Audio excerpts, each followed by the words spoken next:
In this lesson, we're going to learn about what Pantheon does to help your website run fast. The first tool we're going to talk about is Varnish. When you have the cache enabled on your website, Pantheon is using Varnish to save that version of your cache out in memory. Varnish is using the full page cache version of your site that's saved out in the global CDN. We're using a reverse proxy to deliver up to 200 times improvement in speed and volume of traffic you can actually support. When it's working correctly, people don't actually visit your application container, so you'll see graphs in New Relic that are kind of like what we see on the screen. Traffic actually drops off completely as soon as Varnish is enabled, but when the cache expires, we'll get a little blip of traffic as the cache is being rebuilt. This cache version of your site is saved in memory at our points of presence all over the world. So no matter where you're visiting the site from, the web page loads up quickly because it doesn't have to hop across the ocean to load.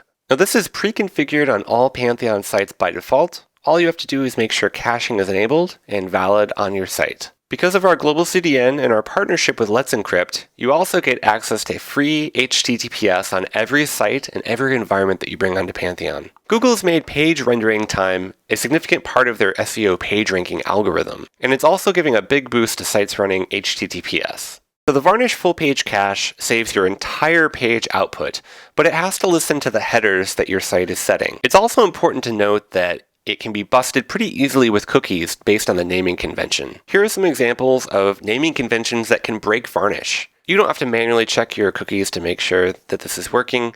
You can just use our Varnish checker. You can visit varnishcheck.pantheon.io. You can type in your domain and click the test button. This will automatically check your Varnish settings in your site and verify via your headers that everything is okay. This is equivalent to typing in your command line the curl-I command followed by your URL, but it formats it in a table and highlights the things that we think are important. On that first row, Varnish is working on this site, so we can see that there's a green background on that first row.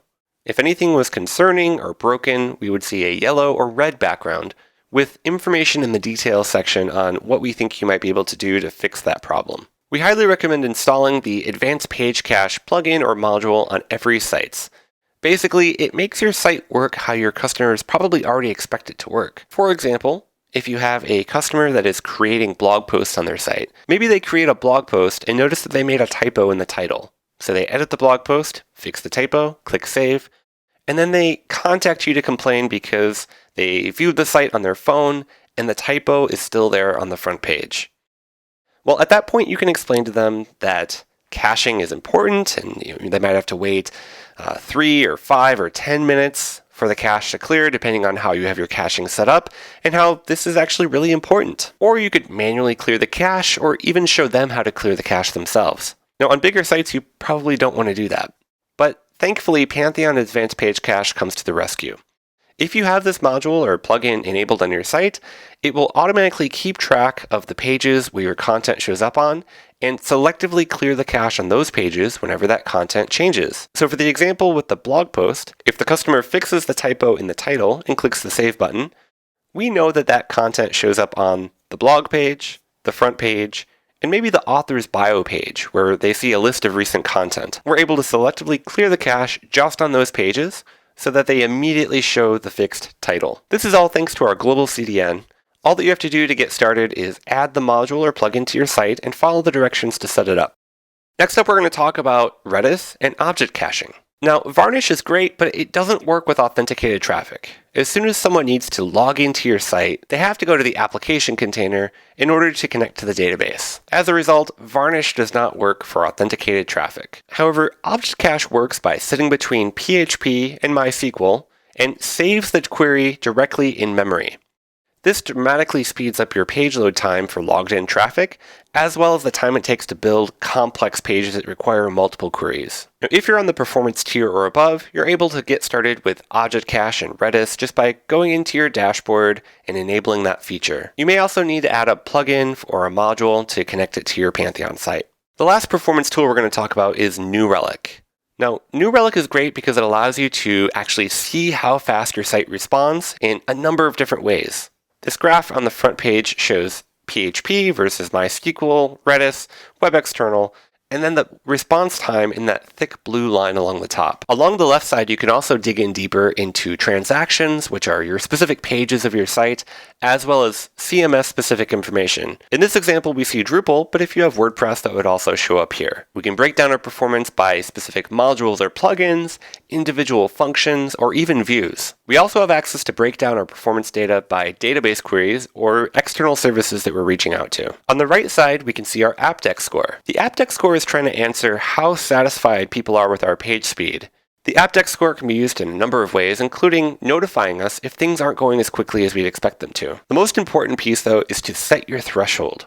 If you scroll down in that left sidebar, you'll see a section for settings and application, and it's important that you set your Apdex-T to be a reasonable threshold for loading your site. Apdex-T just means Apdex threshold, and the default is 0.5 seconds.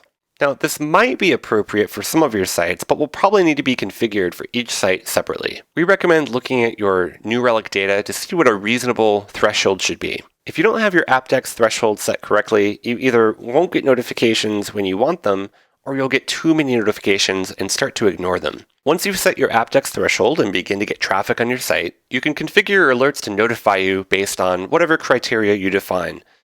Maybe you want to be notified anytime your score drops below a 0.7, or maybe you only want to be notified when you have a sustained score of less than 0.85. When that happens, you'll get this peach-colored background on your graph to show that an alert has happened, and you'll also get transaction traces that will dig in function by function to see exactly how each piece contributes to your page load time. Besides New Relic APM, you also get access to New Relic Browser, which is your front-end performance of your site. On this graph, you can see that purple web application bar.